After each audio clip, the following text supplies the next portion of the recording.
Sabies que estrènyer les dents mentre dorms pot afectar la teva salut bucal?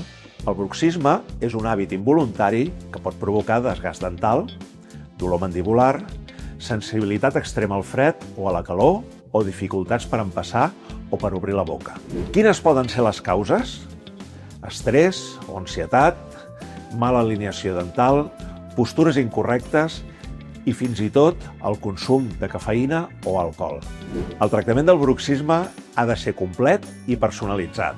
L'ús de fèrules dentals és una de les mesures més habituals. Aquestes fèrules, habitualment fabricades amb materials plàstics o resines acríliques, protegeixen les dents del desgast i ajuden a relaxar la musculatura, però no eliminen per si soles el bruxisme. Per això, sovint es recomanen altres suports, com la fisioteràpia i el tractament psicològic, que pot ser útil per gestionar l'estrès i l'ansietat.